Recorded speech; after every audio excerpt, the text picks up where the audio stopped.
La que buena canta. Señoras y señores, ya tenemos al abogado que es experto con muchísimos años de experiencia, el abogado David Kennedy, al cual le damos la bienvenida. Abogado, muy buenas tardes, ¿cómo está?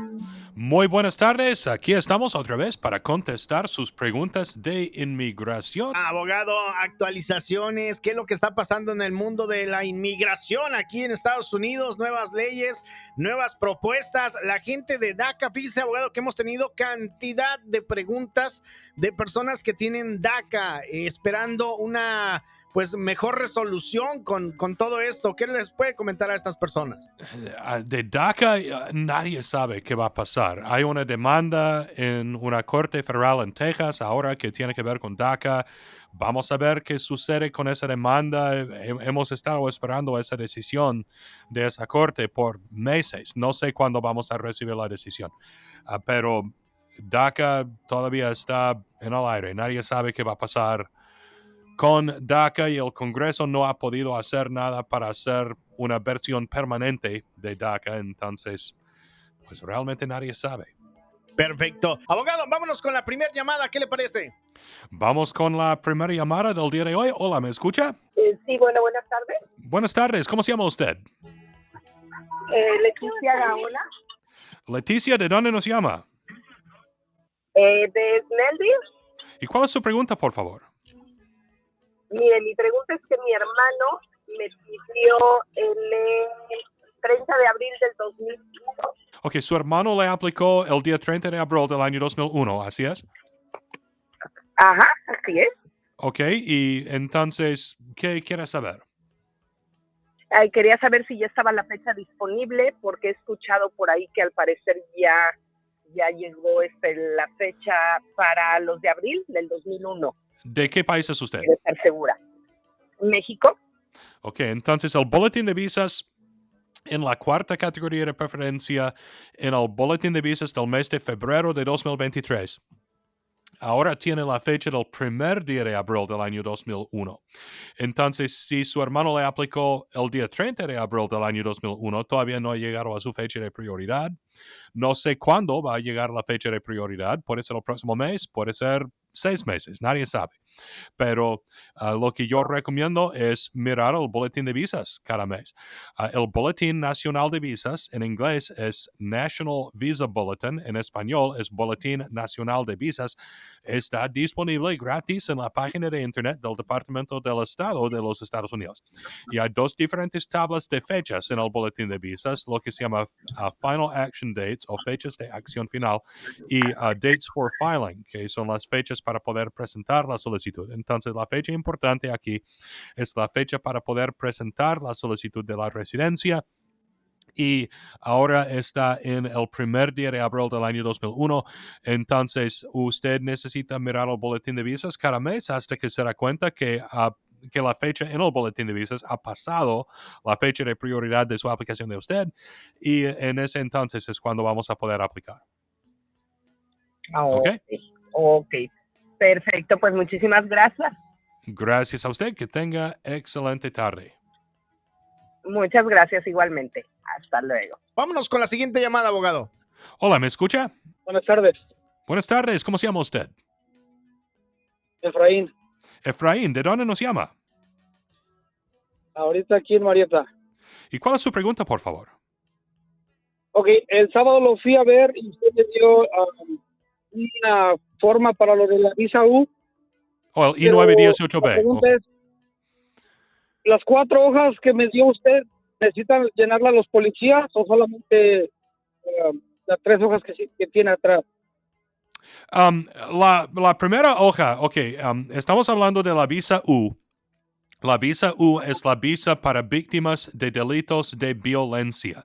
Y para aplicar para la visa U, la policía o el fiscal de la corte tiene que rellenar y firmar un formulario de inmigración que se llama el I-918B. Entonces, lo que yo típicamente hago, si alguien hace la cita conmigo para preguntarme de la visa U, es que yo le doy una copia en blanco de ese formulario del I-918B.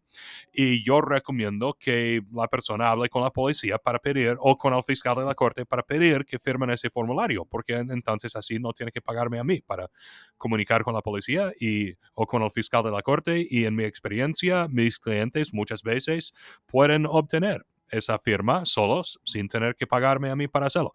Entonces yo siempre lo que yo recomiendo es que le doy una copia de ese formulario y yo recomiendo hablar con la policía o del fiscal de la corte.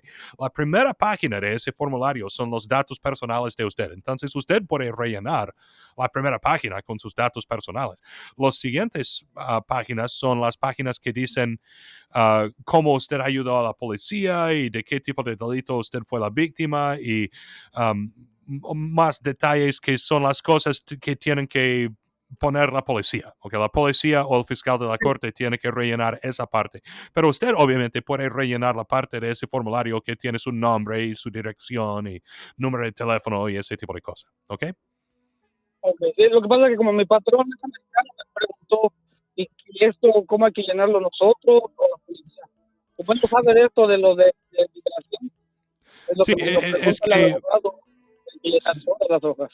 sí, está bien. Y nada más usted puede poner sus datos personales, pero todo el resto de la información es la información de la policía o de la fiscalía de la corte. ¿Ok? Pues muchas gracias. Que tenga excelente tarde. Buena suerte con todo. Y si resulta que necesita mi ayuda con eso, puede hacer otra cita conmigo. Como usted sabe, usted vino a una cita y ya ha visto. Las consultas son gratis. No voy a tomar su dinero hasta que hay algo que podemos hacer o que necesitamos hacer. Entonces, cuando usted quiere, si la policía firma o si no quieren firmar, de cualquier manera puede hacer otra cita conmigo y vamos a decidir qué hacer después. Muchas gracias por su pregunta. Que tenga excelente tarde. Gracias.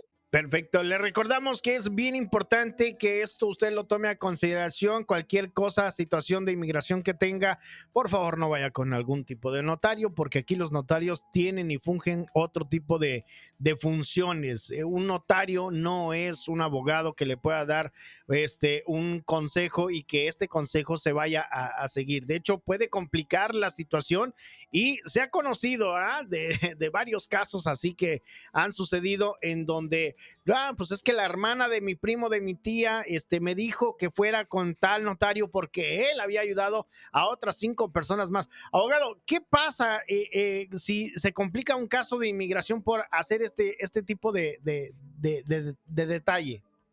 Pues aquí en los Estados Unidos, un notario no es necesariamente un abogado. Abogados pueden ser notarios, pero notarios no son necesariamente abogados. Lo que es un notario aquí en los Estados Unidos, y de hecho, notario no existe en los Estados Unidos. Notario es una palabra española. Pero notary publics existen aquí en los Estados Unidos y dicen que son notarios. Pero las palabras notary public y notario público significan cosas completamente diferentes. Lo que es un notario, notary public aquí en los Estados Unidos, es un tipo de testigo. Okay, si yo firmo un documento y un notario o notary pone su sello al lado de mi firma, entonces hay un testigo que yo realmente soy la persona que firmé ese documento. Perfecto. Es todo lo que puede hacer un notary public o notario aquí en los Estados Unidos. Es absolutamente ilegal que notarios aquí en los Estados Unidos le den consejos legales porque no son abogados. La recepcionista que contesta el teléfono en mi oficina es un notario, ¿ok? Porque necesitamos notarios para ser testigos, para firmas en documentos legales muchas veces. Entonces, es absolutamente ilegal que una persona que es notario le dé consejos legales. Los requisitos para hacerse notario aquí en los Estados Unidos son que tiene que tener más de 18 años de edad cumplidos y tiene que saber leer y escribir en inglés. Y no puede haber sido convicto de ciertos tipos de delitos. Y es todo.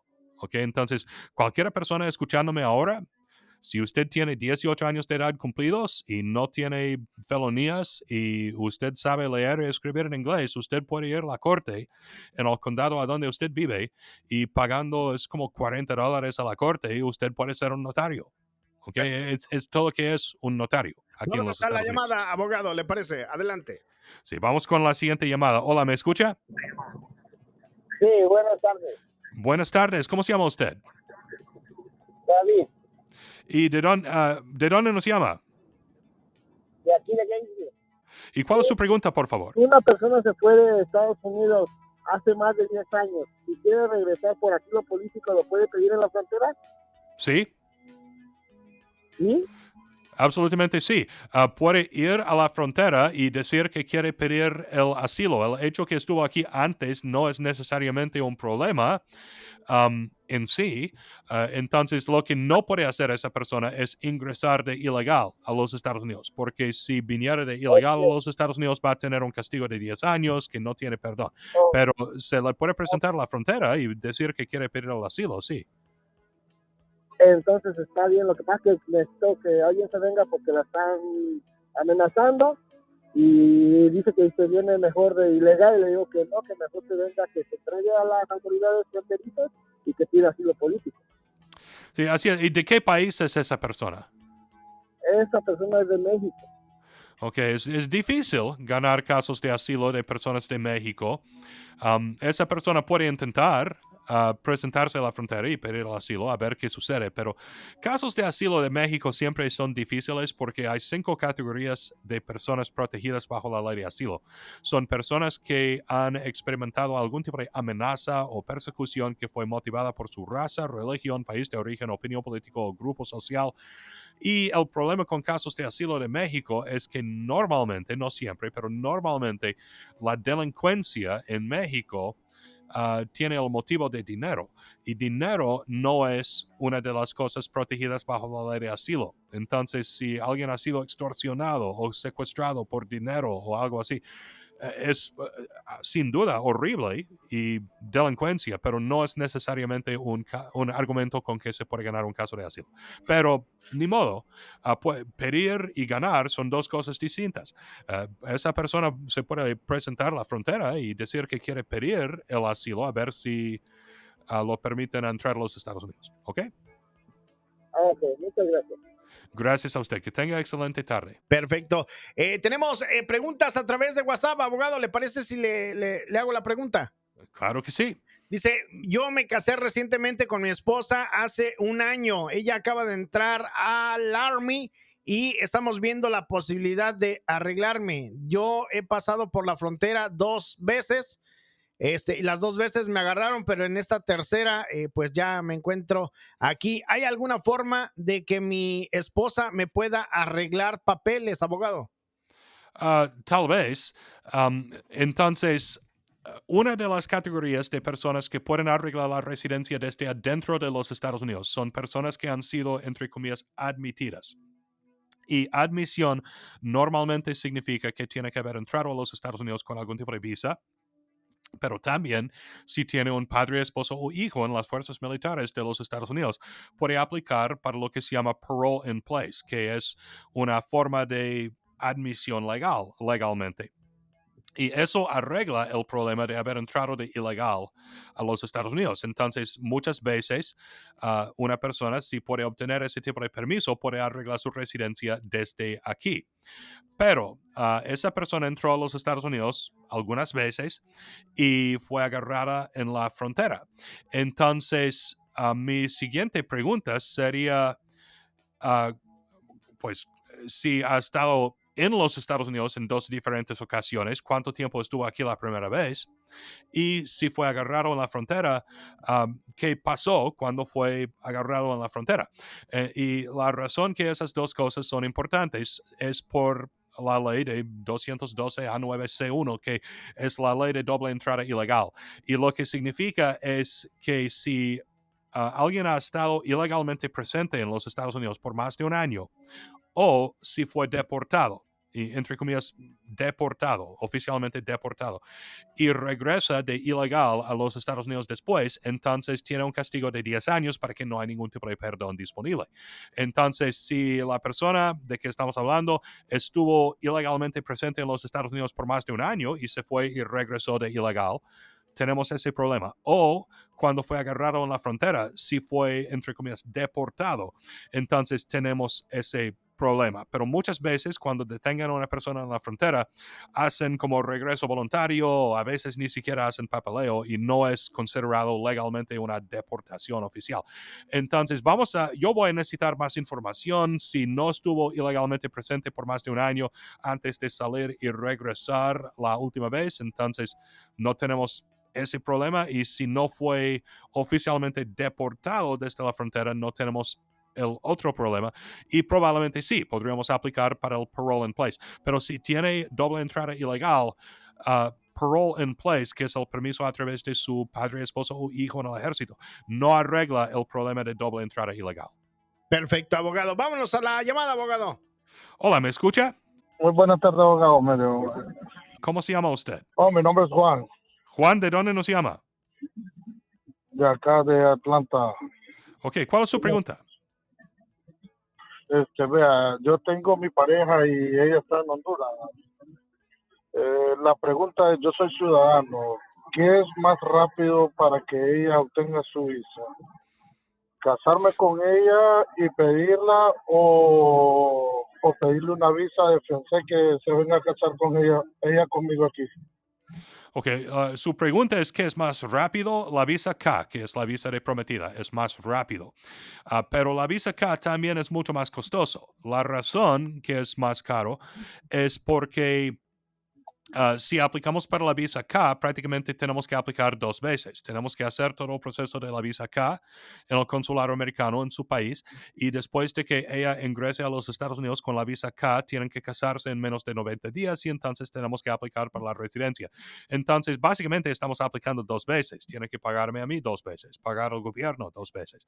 Si usted se vaya a su Pero, país para casarse, entonces podemos aplicar directamente para residencia. Tarda un poco más tiempo, pero es más barato. Entonces, esa es la decisión que usted tiene que tomar. Si no le importa el dinero y nada más le importa qué tan rápido podemos traerla a los Estados Unidos, la visa K es la mejor opción. ok, muchísimas gracias. Esa era mi pregunta. Ok, gracias a usted. Que tenga excelente tarde. Perfecto. Vámonos a la siguiente llamada, abogado, por favor. Hola, ¿me escucha? Hola, sí, buenas tardes. Buenas tardes, ¿cómo se llama usted? Esperanza, y le llamo de Atlanta. Ok, gracias. ¿Y cuál es su pregunta, por favor? ¿Puede una persona que no es ciudadano arreglar papeles a alguien más? ¿Solamente que es residente? Sí, depende del caso, pero sí, residentes permanentes pueden aplicar para sus parientes. Residentes permanentes no pueden aplicar para hijos casados, solamente pueden aplicar para hijos solteros. Y residentes permanentes no pueden hacer la visa K. Ok, que es la visa de prometida, solamente ciudadanos pueden hacer la visa K. Hay diferentes reglas, pero y generalmente los tiempos de espera para parientes de residentes son más largos que los tiempos de espera para parientes de ciudadanos, pero no siempre. Pero sí, ¿de qué situación estamos hablando? ¿Quién quiere aplicar para quién? ¿Quieren aplicar para mí? Mi novio. Ok, ¿quién quiere aplicar para usted? Mi novio, pero él es residente solamente. Ok, pero está bien. ¿Cómo entró usted a los Estados Unidos? ¿De ilegal o con visa? Ilegal.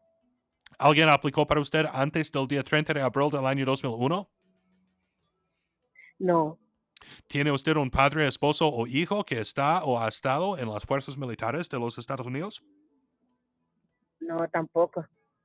Entonces vamos a necesitar un perdón a su novio. Si ustedes se casaron, su novio puede aplicar para usted. Y vamos a Okay. tener que aplicar para un perdón. Podemos aplicar para el perdón desde aquí. Y una vez que hemos ganado el perdón, vamos a agendar una cita en el consulado americano en su país. Usted necesitaría salir, pero poco tiempo antes de la cita para asistir a la cita y regresar a los Estados Unidos con la residencia permanente. Típicamente en ese tipo de caso, la gente está afuera de los Estados Unidos menos de un mes, como 2 o 3 semanas. Pero necesitamos hablar más Oh, de la situación particular de ustedes, pero su pregunta es si su novio, que es residente, le puede aplicar. Y la respuesta es que si se casaran, entonces sí. muy bien. Muchas gracias. Vámonos a la llamada, abogado, inmediatamente. Adelante, por favor. Hola, ¿me escucha? ¿Cómo se llama usted? Yo me llamo José, José, ¿de dónde nos llama? de acá de Winder. Ok, ¿cuál es su pregunta, por favor? La pregunta es, disculpe, una persona indocumentada que se declara culpable de algún delito y le dan probation digamos, como probation, como por 5 años, él debe de cumplir la probation aquí en Estados Unidos o lo deportarán. Ok, es una pregunta hipotética. Depende de la situación. Si en su pregunta hipotética usted dijo que hay probatorio por 5 años, que me hace pensar que es un delito de felonía, porque el castigo máximo en casos de delitos menores es un castigo de 1 año de cárcel o probatorio, a menos de que tiene 5 diferentes delitos menores, probablemente sería un delito de felonía. Entonces, si ha sido convicto de un delito de felonía, depende de qué tipo de felonía. Y es posible, depende de en qué condado se va a la cárcel, si los agentes de inmigración se van a dar cuenta, y cuando está en probatoria, es posible que se pueden dar cuenta cuando él está en probatoria y pueden empezar el proceso de deportación. Pero generalmente puede pelear la deportación.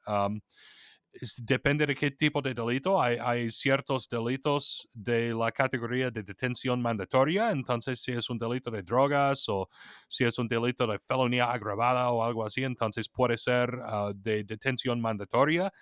Um, eh, pero es una pregunta muy general. No sé. um, no conozco la situación de que usted está hablando, pero es posible eh, que lo pueden deportar. ¿Ok? Ok, pues gracias por su pregunta. Que tenga excelente tarde. Vámonos a la siguiente llamada, abogado, por favor. Ok, hola, ¿me escucha? Sí, bueno, Buenas tardes, ¿cómo se llama usted? buenas tardes, me llamo Hugo, Hugo, ¿de dónde nos llama? de Gainesville. ¿Y cuál es su pregunta, por favor? Quería saber, preguntarle si los permisos de cancelación de deportación se están cerrando el caso todos o siguen dando el permiso.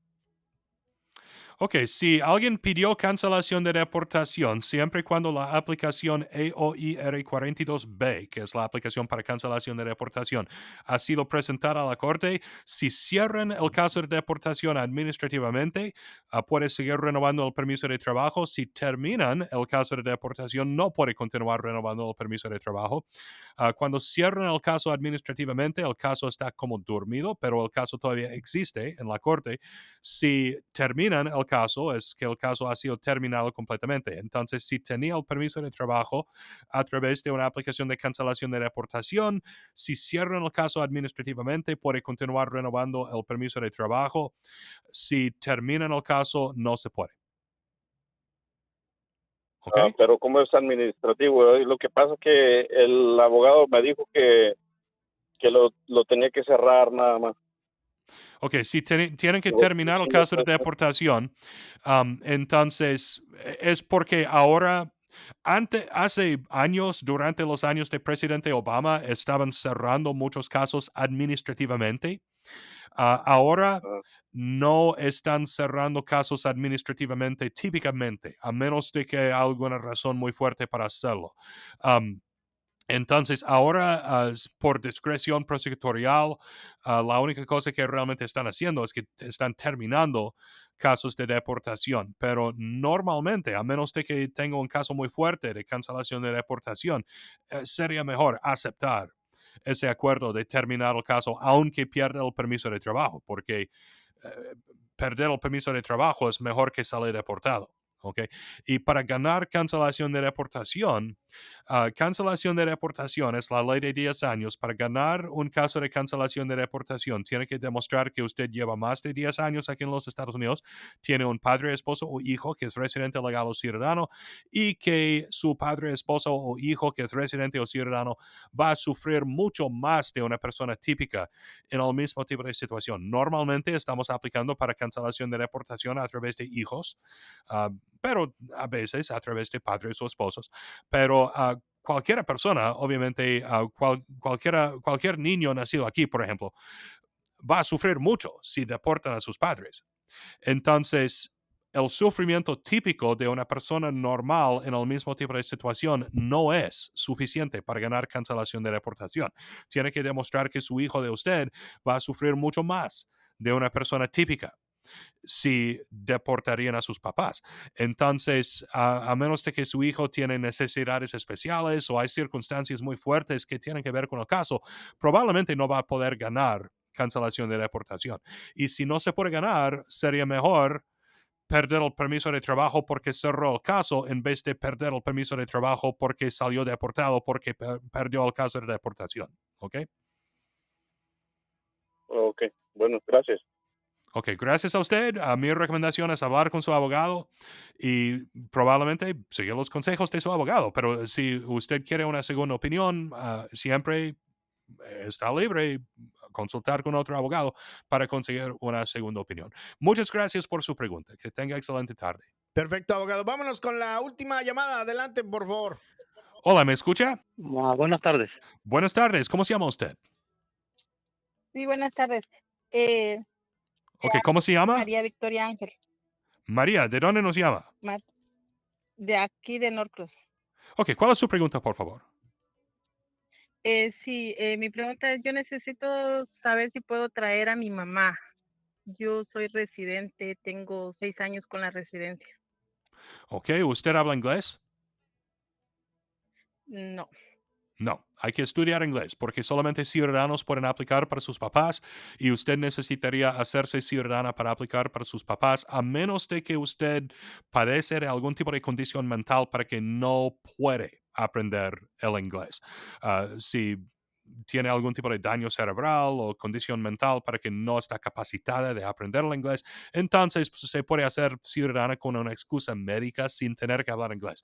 Pero aparte de eso, usted necesitaría hablar inglés para hacerse ciudadana hasta que tiene 55 años de edad y 15 años con la residencia o 50 años de edad y 20 años con la residencia. Son las personas que pueden hacer la ciudadanía en español o en cualquier idioma que quieran. Pero mi recomendación sería hacer esfuerzo para estudiar el inglés, para poder hacerse ciudadana, para poder aplicar para sus papás. ¿Ok? Ok. Y así sale mal luego. Sí, pues muchas gracias por su pregunta. Buena suerte con todo. Y si necesita mi ayuda con la aplicación de ciudadanía, se puede comunicar con mi oficina. Pues muchas gracias. Es todo el tiempo que tenemos el día de hoy. Si quiere hacer una cita conmigo, las consultas son absolutamente gratis. Puede hacer la cita conmigo por teléfono, televideo o en persona en mi oficina en la ciudad de Gainesville. Puede encontrar toda mi información de contacto en mi página de internet www.david.legal. Así de fácil, david.legal. Pues muchas gracias. Necesito decir, como siempre, que no debe usar lo que yo digo en este programa para intentar resolver solo sus propios casos de inmigración o casos legales, porque todos los casos son distintos y diferencias muy pequeñas pueden cambiar completamente sus derechos o opciones bajo la ley. No hay reemplazamiento en tener una consulta individual con su propio abogado. www.david.legal para su consulta gratis. Nos vemos en 8 días, si Dios quiere. Gracias.